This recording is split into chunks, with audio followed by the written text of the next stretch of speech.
All right, well, it is 10 o'clock a.m. We're going to go ahead and get started. I hope all of you can see my screen. It's 10 o'clock this morning, and good morning, educators. I hope everyone had a wonderful long weekend. Thank you so much for joining us this morning for our September webinar, College Applications, Time to Apply. We're kicking off the start of the 2018 to 2019 school year, and it's really hard to believe it is September already. We know the class of 2019 has already started the process of applying to colleges, so we wanted to provide Texas OnCourse users with some highlights from our learning modules, as well as experts in the field of college applications. So for all of those of you joining the webinar, you will receive a link to access the recording, and we will also be posting all of our webinars on our website. We're going to go ahead and get started with some general tips and tools to keep you engaged so you can see everything we're talking about and hear our guest speakers. We know it's a really busy time of year here in September, in the fall. We certainly value your time, and we're really happy you could join us. We definitely hope it's valuable for you. We're going to go ahead and start with just a really short orientation of Zoom, which is our webinar platform. So if you can see my screen that says participation and interaction, and you can hear me speaking, you're off to a great start. You were able to register, log in, and you can see that and hear the webinar so far. Here are a few tools to change your settings and make sure you can actively participate during the webinar. This is what the Zoom screen looks like, first of all, and this is how you log on and get started. This is going to be your audio settings, so where you test your speaker to make sure that you can hear others. And then right here is a raise your hand feature, so you can raise your hand and also lower your hand. You can also click in the chat box.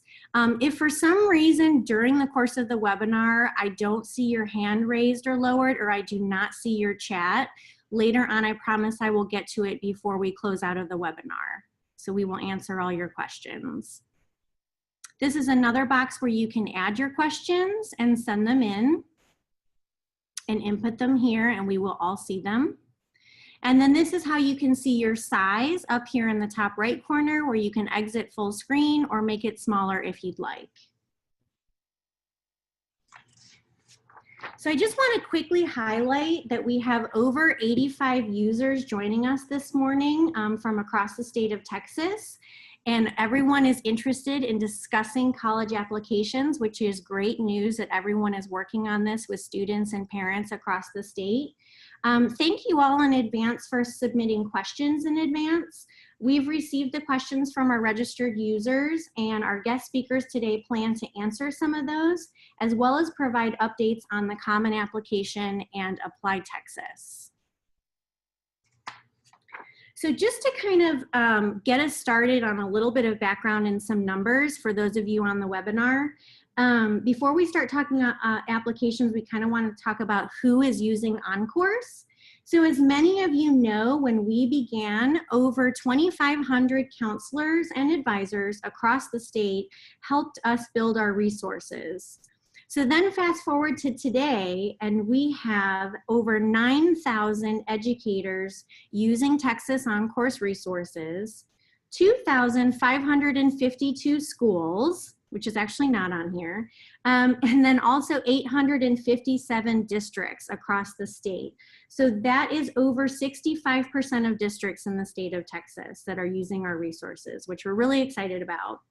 And as we look ahead, we're definitely hoping to serve over 10,000 educators over the next school year and years to come, and overall really help over 2 million middle school and high school students plan for what is next and after high school. So I want to quickly go over just a quick agenda and give most of our time to the content and our guest speakers. We're going to do some quick introductions. I'll introduce myself, and we'll have our guests and OnCourse staff introduce themselves. We have a quick overview of ApplyTexas and Common App. We realize that those of you on the webinar are really familiar with these resources, and so we're going to have some highlights to those. And then we have the Texas OnCourse team that's going to go over and spotlight some resources that we have in our Learning Academy in our modules. And then we'll start with the Common App updates and flow into the ApplyTexas updates. And then when we wrap up, we'd like to tell you a little bit about the webinars that we're going to have for the rest of this school year, and then have time for question and answer and wrapping up any other things we may have missed.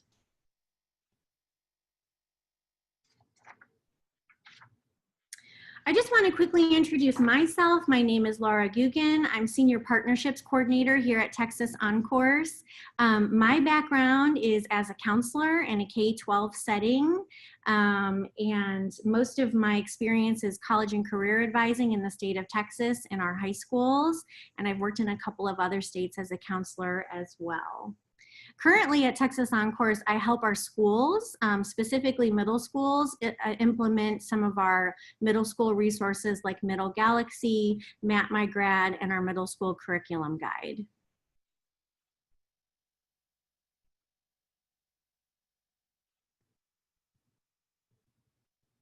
Jaslyn?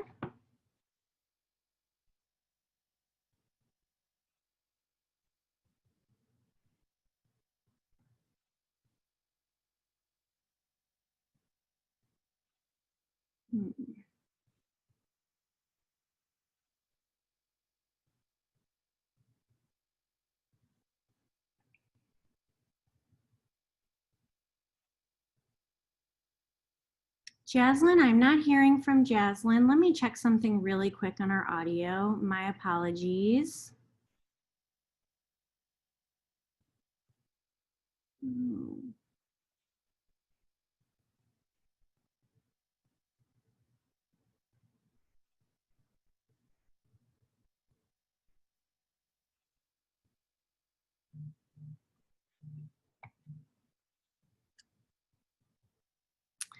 Okay, we cannot hear Jaslyn.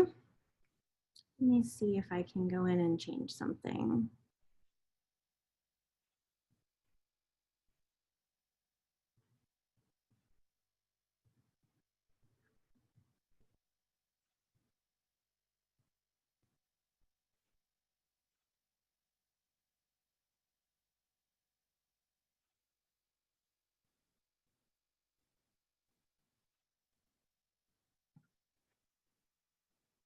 Meredith, can we hear you?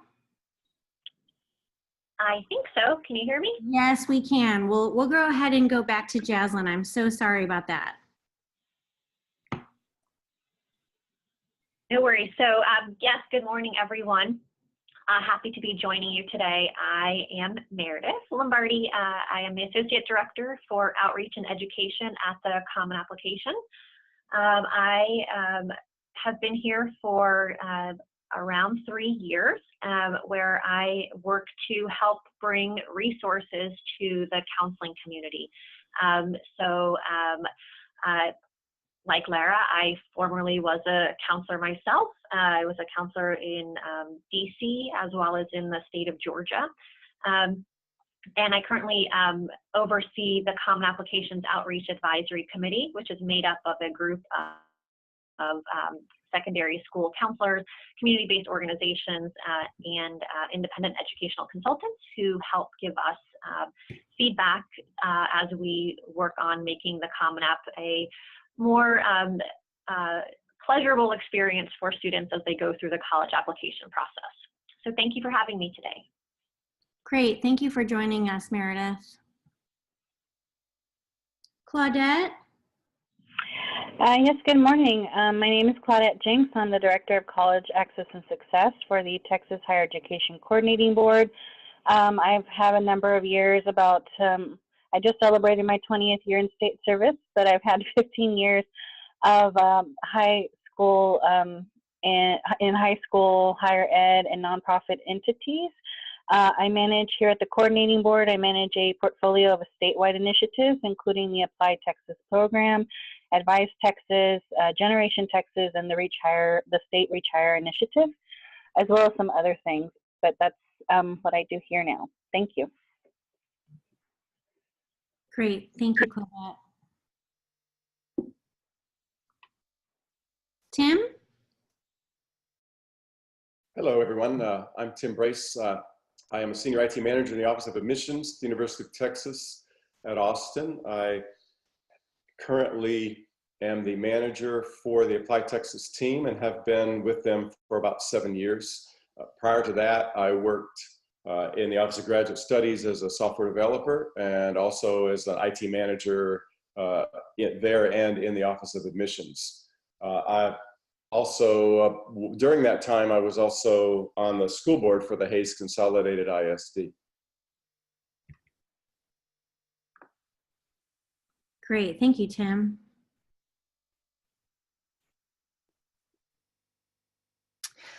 Laura, this is Allison here. If you'd like, I can take over screen sharing while you work on Jaslynn's audio. Sure, go right ahead. And apologies, everyone, to bring in a different voice, but this is Allison Rislow from Texas OnCourse, and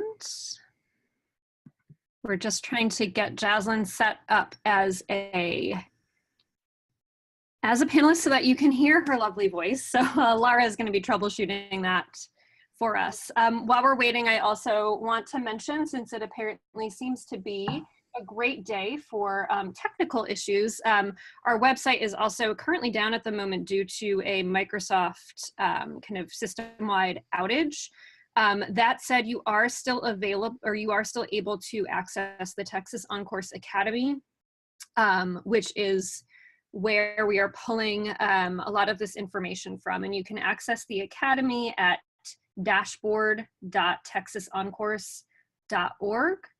And hopefully Microsoft is hard at work to get their Azure back online so our website can be back up. And it looks like Jaslyn should be promoted to panelist now, so we should be able to hear her, so I'll turn it over. Hey, this is Jaslyn Green. Good morning. Sorry about that. My audio is a little weird. I am our assistant director for our content and resources team with Texas OnCourse. Background in advising students, working really closely with high school counselors in both the Richardson and the Dallas area. And super excited to have you all join us this morning.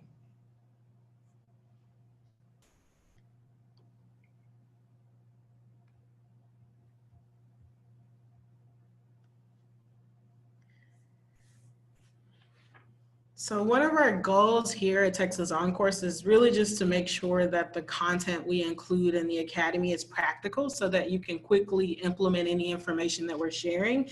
I'm going to give you a minute to review the dialogue here on the screen for the Common Application FERPA waiver.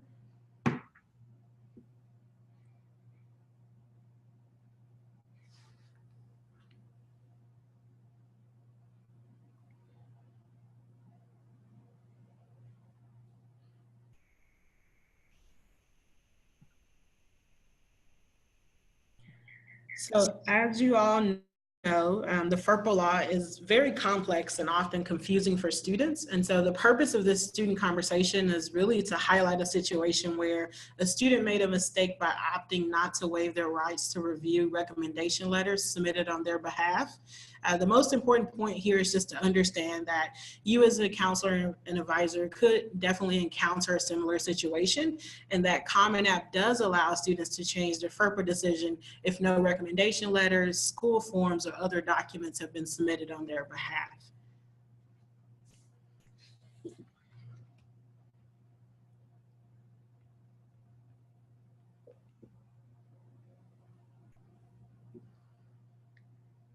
Here's another example of a student conversation. This one is related to the scholarship application with ApplyTexas. Again, I'll give you another minute to just briefly read the dialogue here on screen.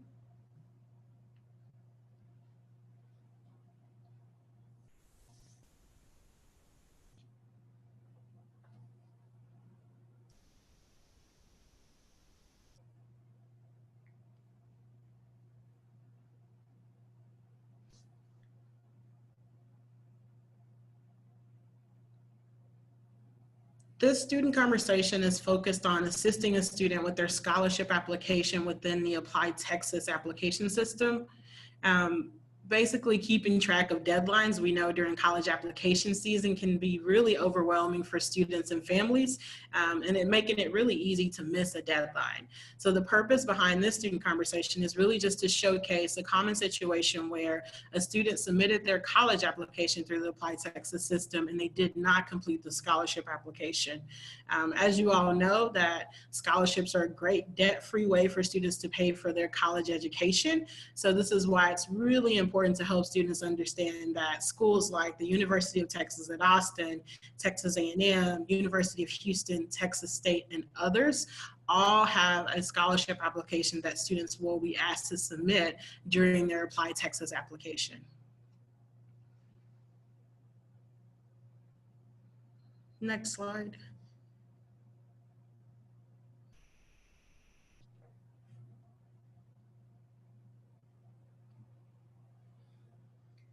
This is an example of the link that students are asked to click on within their admissions application in order to apply for scholarships. As you can see, it's very easy for students to overlook. The second, can you go back one?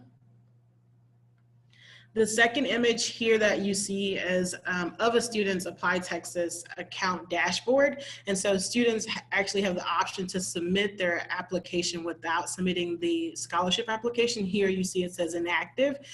This is why it's really important to follow up with students on their application status. And you as counselors do a great job at just asking some of those probing questions about whether or not they've actually completed the university scholarship application by the deadline.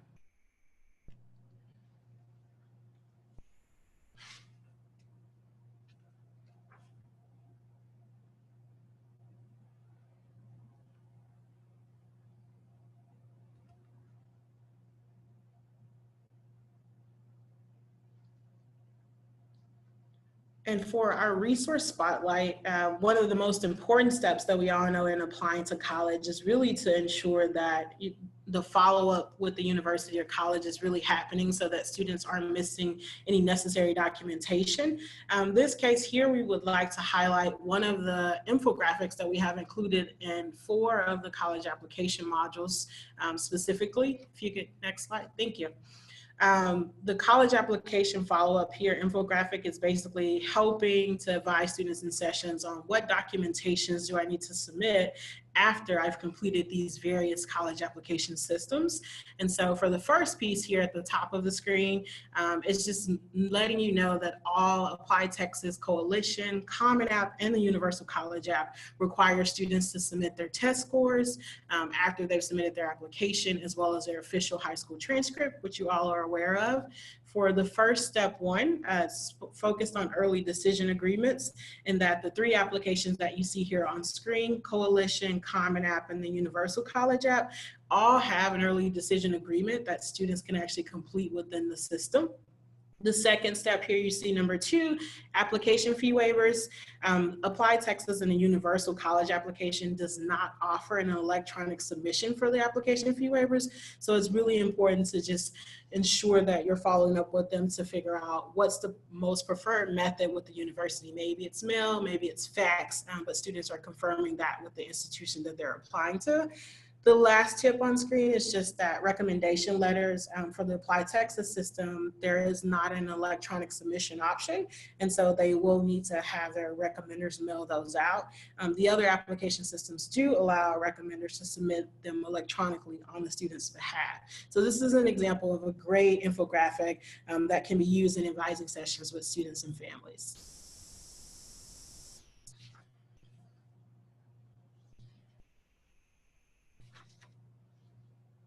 Next slide, please.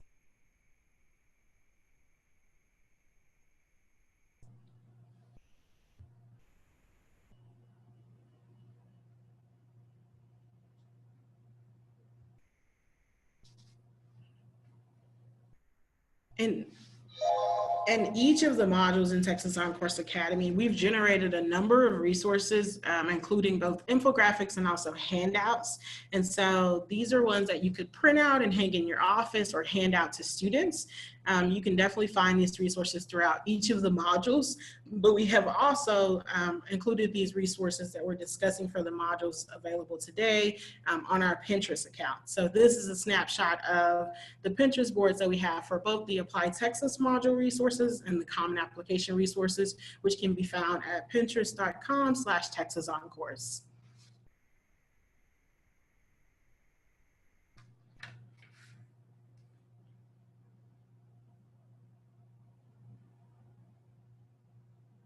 And sorry, there's a little lag with the slides. Again, technology today has not been the greatest for us, so please bear with us.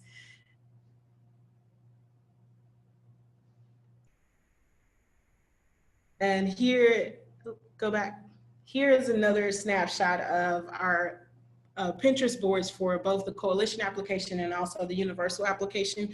Again, a great way for you guys to just have quick access to the resources that are related to the modules that basically are focused on college applications. So feel free to definitely visit our Pinterest so that you can download those resources and just use those immediately with students and families. And now I'm going to turn it over to Meredith Lombardi to provide updates on the Common Application. So really quickly, this is Laura. Meredith, I don't mean to interrupt you, but we're going to try to get back to me sharing my screen here, if we can.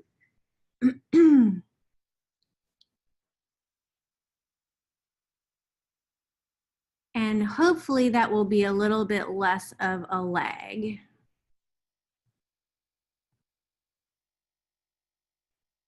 Okay, can you see the Common Application slide, Meredith? I sure do. Okay, great, go ahead. All right, I know I just have a few minutes to share highlights with you all to kind of get you ready to go for the 2018-2019 application year. So I hope in the next few minutes I'll be able to give some highlights, and then certainly I will be happy to take questions later on. So you can go to the next slide. Sure. So just a reminder, the Common Application is a not-for-profit membership organization. This is our mission statement on the left, talking about our pursuit of access, equity, and integrity in the college admission process. For those of you who don't know, the Common Application actually began in 1975.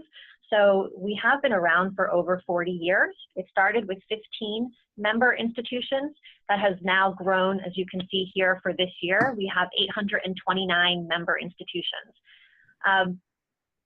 It originally was private institutions that were in the membership, and that opened up in the year 2000 to public institutions. So in our membership, about 20% are public institutions. So you see 172 for this year. We are in 49 of the states, plus the District of Columbia and Puerto Rico. North Dakota remains the one state that does not currently have a Common App member institution. In the state of Texas, there are 13 institutions that are members of the Common App. We also are abroad, so students who use the Common Application to apply to college are not just seeing opportunities to study in the U.S. They also will see 60 international member organizations or institutions in 19 countries outside of the U.S. And then the minority serving institutions, here you'll see we have 47. That includes HBCUs, Hispanic serving institutions, and predominantly Black institutions. Certainly, to get a full list of the membership and see who is a member, you can go to commonapp.org and explore colleges. We also have the great map, if you're familiar with that, and the new 2018-2019 map will get mailed out at the end of September. In terms of new members, so each year there are institutions that join the Common App. This year we are welcoming 60 new member institutions, half of which, actually a little over half, 31 are public institutions. So we're very happy about sharing that information and about, again, increasing access for students. The list of schools here are the public institutions that have joined, but to get the full list of who has joined for this year, We maintain a blog that you can access when you go to commonapp.org. At the bottom of the page, there's a little place that says what's happening. That's our blog. And back in April, we put out a blog post of the new members, and that blog post still has the full list of all the 60 new member institutions. So one, big thing to make people aware of is that the essay prompts didn't change. We do a review every other year to see how our member institutions are feeling about the essay prompts. As well as students and counselors. So a survey goes out, we gather feedback, and last year, so for 17-18, we did have some new essay prompts. So there were 5 essay prompts that then became 7. Intellectual curiosity was a new essay prompt for 17-18, as well as bringing back topic of your choice. And this is the breakdown that we saw in the first year application for the general themes of what students were picking. We're very happy to see that students are finding a place where they can tell their story, and that it is not all bucketed into one place. So we will continue to review the prompts, and we like to make sure to get that information out early, because we know that students can start working on their personal statements earlier than when the application launches. So every year the application launches on August 1, but with account rollover, students can create their account at any time, and the information, including the essay, rolls over from year to year.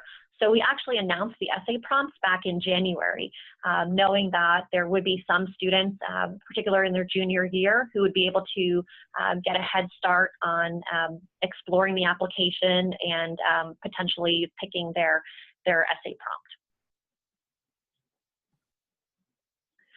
Another big update for 2018-2019 is in the courses and grades section.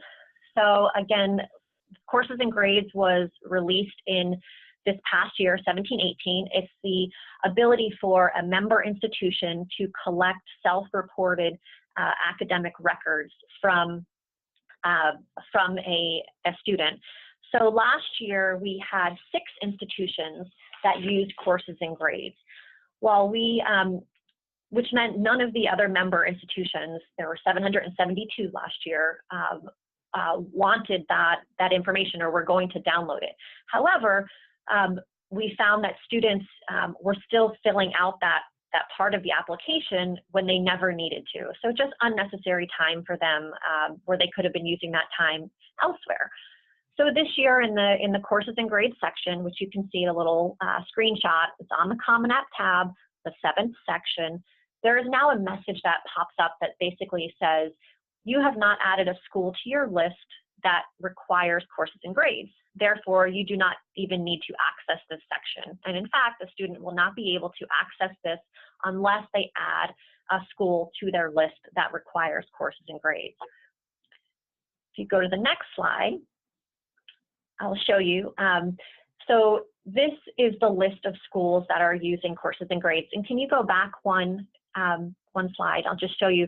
So the students in the application, they see here a link that says, this is the list, and it goes to an FAQ on our applicant support website, which I'll share the link with you later on so you can find this FAQ yourselves. But now if you go back to the list of schools, so last year there were 6 institutions using it. This year we have 31 institutions using it. We saw a large number of public institutions who opted in for this year to use the self-reported academic record, as well as a number of institutions in the UK. So that's where we're seeing a large number.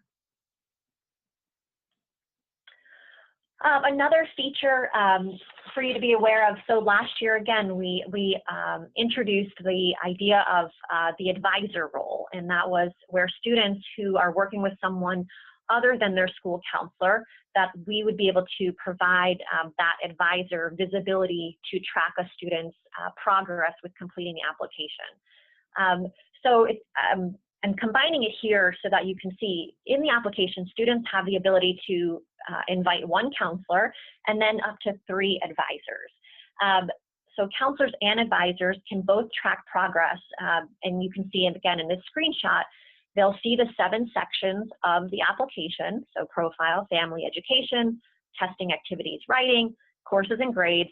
They'll see for their roster of students whether or not the student has completed that section. They can, the students or the counselors and advisors can look at college level detail for each student. So that little red list icon, by clicking on that, the counselors and advisors can see the full list of colleges on a student's list and where they are with completing the recommendation part of that application, with completing any writing supplements, whether or not an application has been submitted. So they'll see all of that. Also, the column all the way far to the right where you see the blue eye icon, students have the ability to share a PDF preview of their in-progress application. Now that there's 2 parts to. First, here where you see it on the main section, that is all of the answers to questions on the Common App tab. So all common information that would get sent to any college. When a counselor or advisor clicks on the college list, they will also see additional blue icons there where they can then look at the specific responses to answers that are specific to colleges. So they can see it in 2 different places. If a counselor or advisor ever sees the eye where it's not colored, that means that the student has not turned on application preview. So they're sharing their progress and how they've filled out their parts of the application, but you can't actually go and see how they have responded to the questions. So if you ever have that and it's perhaps a mistake, and you can have a conversation with a student to turn on application preview, which they do within their own application. We want the student to have the control to say who they're inviting. In terms of defining who an advisor is, we don't do that. We leave that up to the student.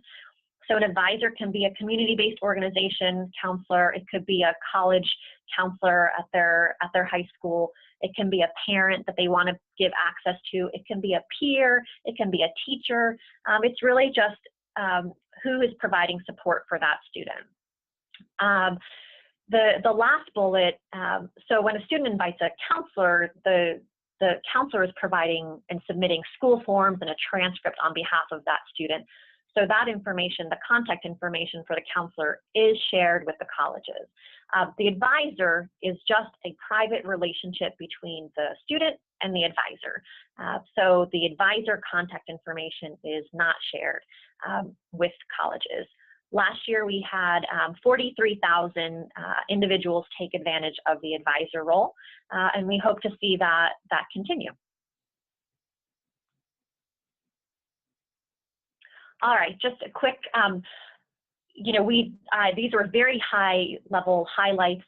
Every year we do a number of webinars ourselves to make sure that people are prepared for the coming year. So in June, we did a what's coming, what's new with the Common App webinar. We did a follow-up in August. We also did a webinar in July to talk about our new transfer application. So this past year, we have done a lot of work to support transfer students on their educational journeys, and we launched a brand new transfer app.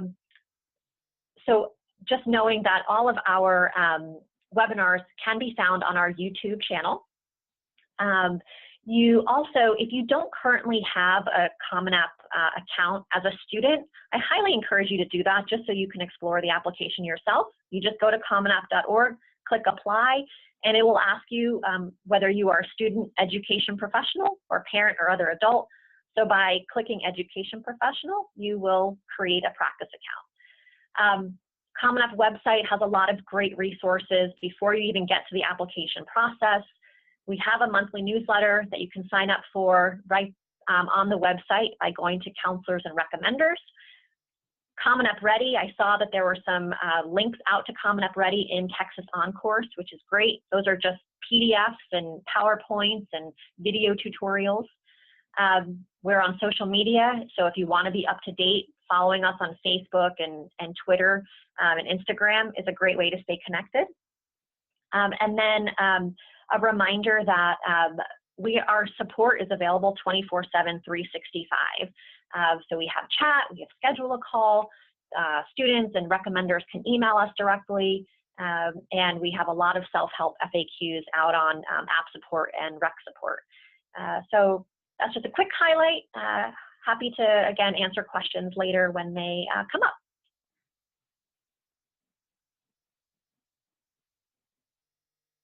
And I will now, I'm going to turn it over to Tim to give some updates on ApplyTexas. Hi. So just a couple of general things about ApplyTexas. We have about 130 schools. We serve all of the public institutions of higher education in the state, both 2-year and 4-year. By legislation, they have to participate. And so the point there is that any student in the state of Texas who should be able to apply to any public institution in the state and be able to copy that application to another public institution in the state. We have about 15 private schools who participate by choice. We have almost all of the large ones, the best known ones, and then and we have some others, but there are some private schools that also don't participate. We first opened in fall of 1998.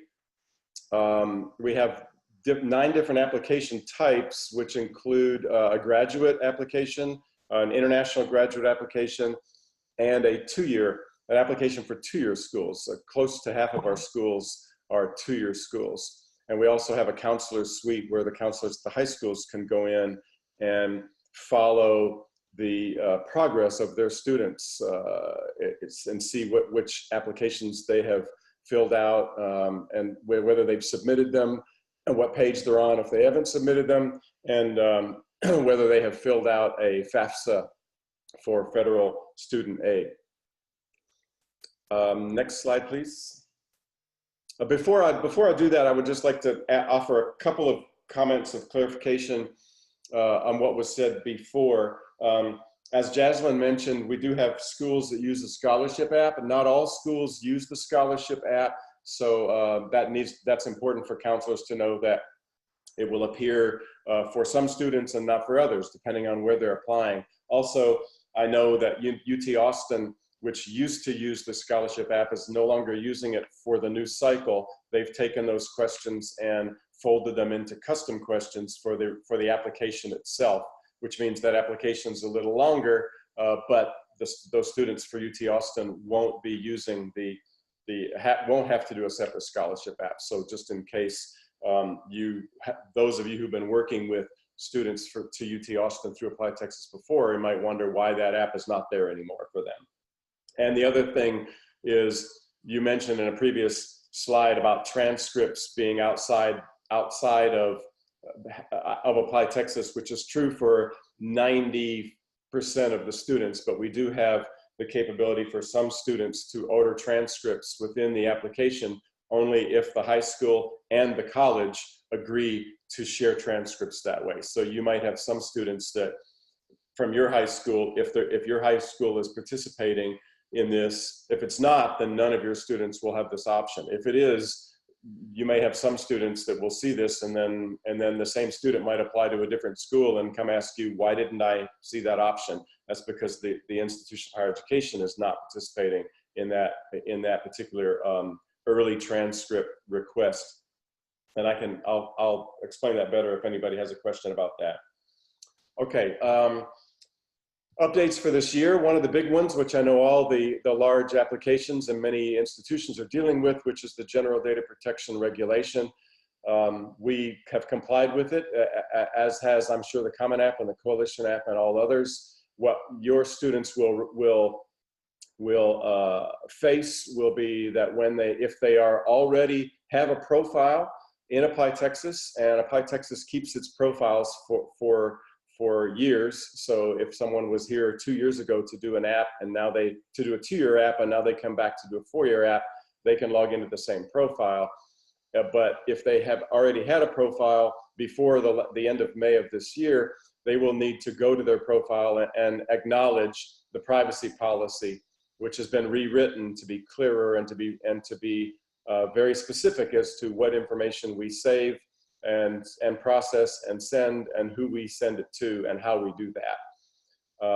if they are new to ApplyTexas, then they will not, it'll just be part of their setting up their profile, which is what we call the account. The first time they do that, they will have to check that button. And if they don't check it, they cannot continue because we do not have permission to store their data. We're treating everyone the same. We're not trying to figure out whether this new European Union law applies to these people or not.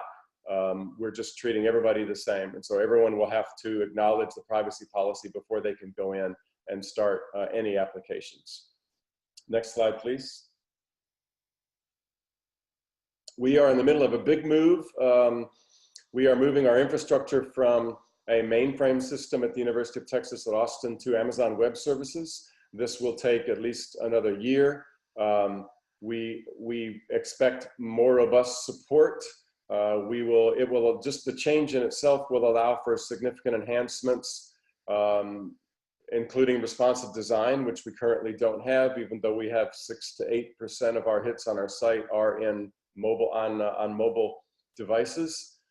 We will have better research warehouse capabilities on earlier data. We should be able to make significant usability improvements and possibly change the way we deliver files to our schools. Some of these will be part of the move, and some will be allowed by the fact that we are moving. If you're a counselor, for your students, hopefully there will be little effect, except that we will have responsive design once we're over there, and I think there will be some usability improvements that will be part of the move itself. Next, please. A couple of changes within the app itself. We have a preferred name field that has been added to the biographical information page. This is intended for people who do not go by their legal first name. So maybe they prefer to be called by their middle name, or they have a nickname that they prefer to be called by. This is different from other names. There are other name fields where we're asking for things like, if you used a different name on the SAT, then from the name you're using on ApplyTexas, please give us that so that we can match up the SAT, so that your institution can match up the SAT scores and the ApplyTexas applications. This is different. This is simply a name that's essentially any name. If you prefer to be called by a name that's not your legal first name, we're asking for that there. If you prefer to be called by your first name, you don't need to put in anything. Next. And I think I'm going to ask Claudette to come in and talk about this one. This was a question that was asked by request from the Texas Higher Education Coordinating Board. Claudette? Thank you, Tim. So I'm just going to give a little history about this question. This question was recommended to be added by the foster care group that was made up of state and nonprofit entities that included the Texas Health and Human Services, the Texas Department of Family and Protective Services, Children's Commission, and our agency was involved, as well as institutions of higher education and other groups. Research has showed that over about 80% of youth in foster care report wanting to go to college. However, only 2 to 9% who attend college actually receive a bachelor's degree. So they found that this was an important issue and wanted to find an area where they can identify foster care youth. The intent of the question really is to better identify these students and to be able to provide them resources that assist them in the pursuit of their higher education. Just so you know, by law, each of the institutions of higher education must appoint at least one employee to serve as a liaison for these students that were formerly in the conservatorship of the Texas Department of Family and Protective Services.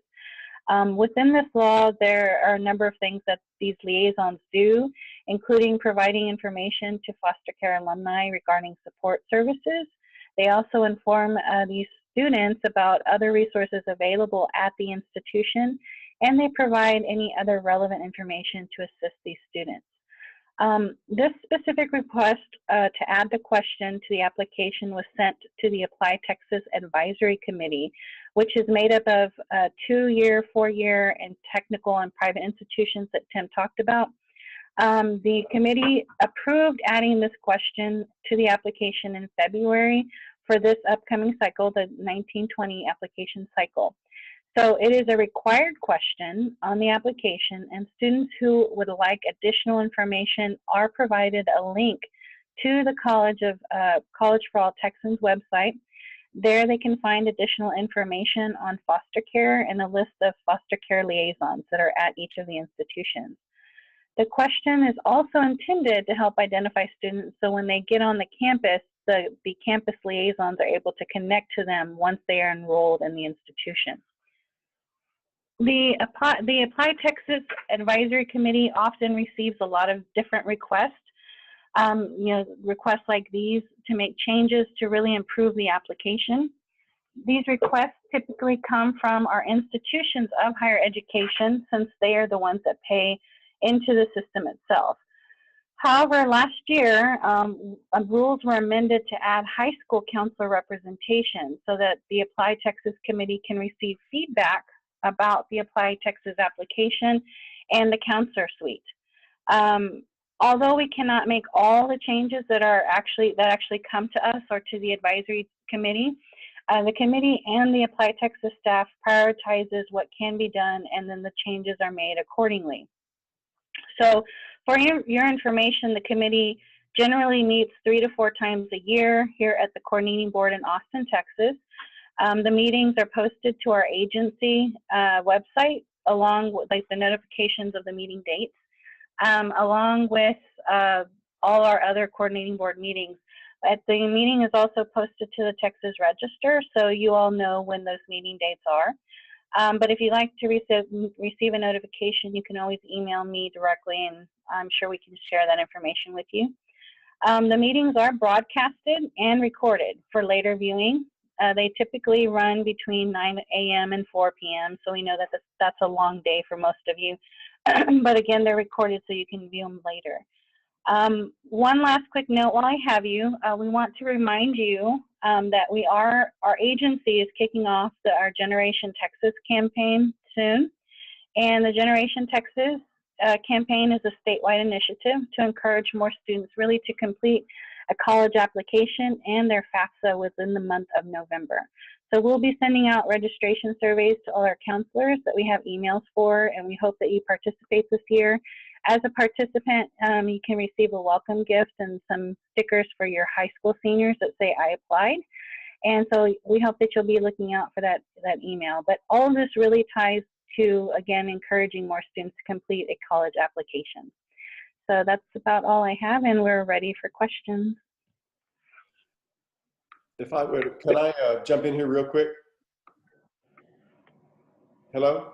Sure, Tim, go ahead. Yeah, can we go back to that last slide that Claudette, just a clarification of the way this appears in the application for the student, for counselors who will be helping students. When you first encounter that question 17, you only see the first part. It's not, it doesn't default to yes or no, and the student has to answer it. If they answer yes to that part, the second part will appear, and then you can answer that one yes or no. So when they first see it, they'll only see the first part with neither yes nor no filled in. If they answer no, they're done. If they answer yes, the second part pops up and they can answer that. Great, thank you, Tim, for pointing that out. All right, so we're gonna have some time. We have about 10 minutes left, and we will have time for questions. I wanted to go ahead and mention the monthly webinar topics that we have. October is obviously PSAT National Merit test season. In November, we're going to talk about financial aid. December, our webinar will be successful course planning and endorsements. January, I think we flow into the scholarship season and sort of taking a deeper dive into financial aid. And then in February, and by the way, these webinars are all on the first Tuesday of every month at 10 a.m. And then in February, we're going to talk about career pathways when students are really digging into course registration and looking at their schedules for the upcoming school year. March, right before spring break, we'll talk about test taking strategies and assessments. In April, we'd like to have some experts and guests discuss writing samples, essays, and also academic resumes, which we're seeing more and more in application profiles. And then in May, we'll talk about the TSIA exam and college readiness standards. And then we'll wrap up the school year in June and talk about advising students with unique needs and circumstances. And so we have learning modules on all of these different topics. So the next thing we're going to do is I'm going to exit our PowerPoint slides and open it up for questions and take a look at our chat function. And we will all, Texas OnCourse staff and our guest speakers will stick around and we can talk about some of our questions and see if anybody would like to add any. But I want to just say a special thanks to Meredith from the Common Application, Tim from the University of Texas, and Claudette from the Higher Education Coordinating Board. Thank you all very much for your expertise. We really appreciate it. And as well as Jaslyn from Texas OnCourse and Allison for troubleshooting with us and letting us know what's happening with technology and our website.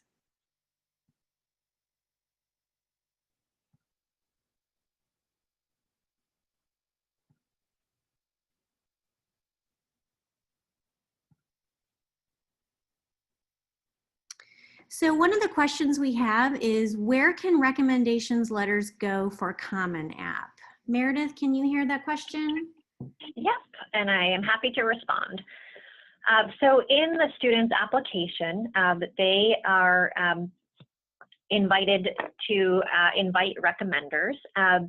So one first thing to be aware of is that some students are at schools using Naviance, and then some schools are some students are at schools that use the Common Application Recommendation System. What happens in their application is a student indicates what high school they attend, and based on that information, our system will tell the student either your high school uses Naviance, so you will get your counselor and teacher to complete their recommendations through Naviance, or it will say you're not at a Naviance school, so therefore you can invite your counselor and teachers through the Common App. So on the My Colleges tab in the student's application, there is a Recommenders and FERPA section, and they invite and assign their recommenders there. So counselor and teacher, those differ again based on whether a student is at a Navient school or not. But then there is also there is a category for other recommender. So there are students who may have a coach or an employer or a community-based organization or a principal or someone else. Some schools even ask for a peer recommendation. And so students can invite an other recommender, whether they are at a Navient school or not. They invite them in their application in the Common App. That invitation then triggers an email, which goes to the recommender, and then that allows that person to create an account through the Common App recommendation system. So you can't actually create a recommendation account or a recommender account until someone first invites you to provide a recommendation on their behalf. Now, the Common App recommendation system is a one and done process. So whether a student is applying to 1 school or 10 schools, you submit your recommendation one time, and then it gets sent to any school the student is applying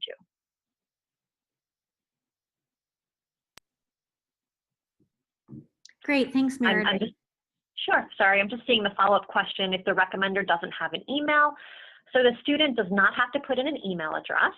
If they do not, then the student will see downloadable forms that they can download, and then they can either print them out and give them to that person, or if the person is not physically near them, they can put them in the mail and have the person fill them out by paper and mail directly to the colleges.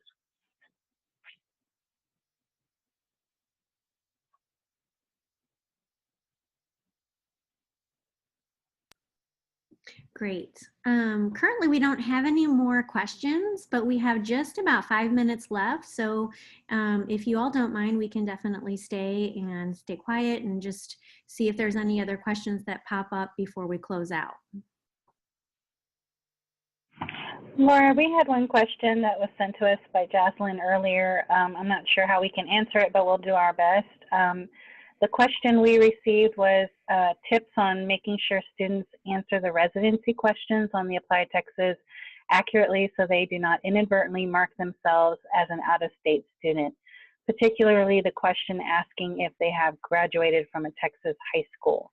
And Tim might be able to help jump in here somewhere, but what we had mentioned is these are some things that because there are some other questions we have around this, we couldn't really say here's how to do it, but questions like these really bring an alert to our side to see if maybe the question might need to be reworded in a way that helps the student know how to answer that question particularly. We hadn't really heard much from the field that this was an issue, but now with this opportunity to talk to you all and to engage the high school counselor and other groups to have more feedback, we can get to some of this information. So what we can say is that if this is a growing problem amongst all of you, this can be something that can be submitted to our ApplyTexas Advisory Committee and to review, because we know that this is an issue on the side with the question at least. So we might be able to provide, either make a change to the question to improve the response, or we can add some additional guidance on the ApplyTexas website on how to answer that question. Tim, did I miss anything there? No, I think that's right. I think, as you said, it's certainly a red flag to us if students are having trouble getting through any section. The questions themselves can be changed. They're based on state law.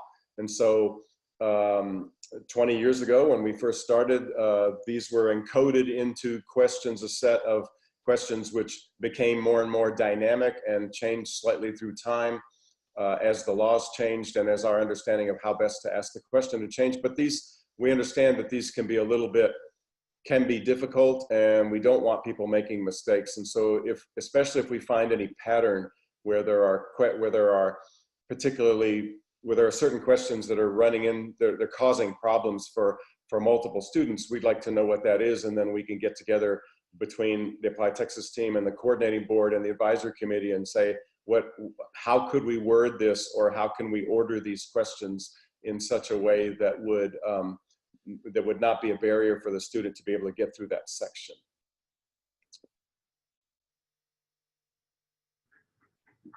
Great, and then I also see a question, which application out of the two is most used with colleges? I'm sure that Meredith has something to say about that. I think it's obvious that that with over 800 colleges, that the Common App serves more schools. I believe she said they served about 13 in the state of Texas. We serve 130 schools, all of which are in Texas, but we don't serve any, ApplyTexas doesn't serve any colleges out of the state at all.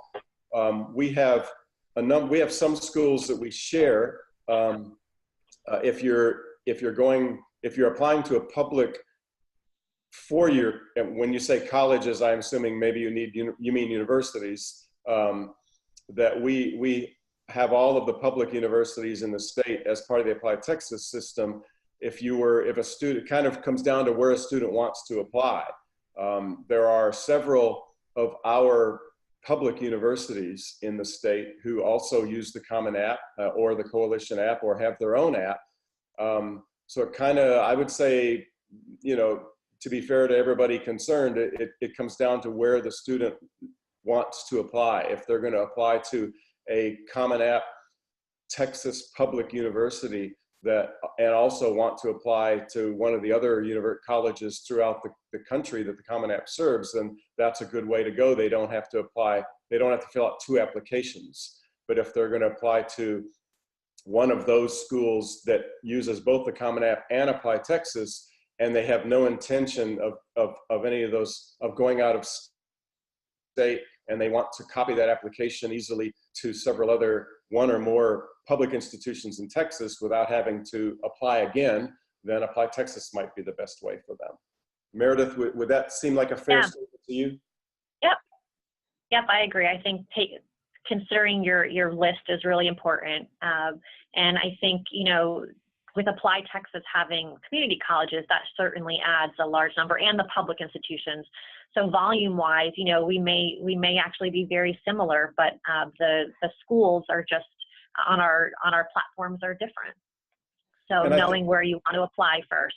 Right. I think a lot of the schools we share are private schools, because the private schools in Texas, like TCU, maybe SMU, those would be the ones that would be more the question, that the student and the counselor would need to answer. Where else do you want to apply? Some of those, because some of those of your 13 or 15, however many it was, if they're private schools, some of them might take ApplyTexas and the Common App, and some might only use one of us. Yep. Perfect. Well, that actually puts us right at 11 a.m. So we have had you all as our experts for a full hour, and we have no more questions. So everyone that's registered, even if you have colleagues that were not able to actively participate this morning, we will send that link out, and we will also post it on our website. We might have some questions for our registered users about future webinars and future topics, but we hope you will join us for the rest of the school year and for the rest of our topics. And once again, thank you everyone so much for your participation this morning. Thank you. Thank you. Have a great day. Thank you, everyone. You too.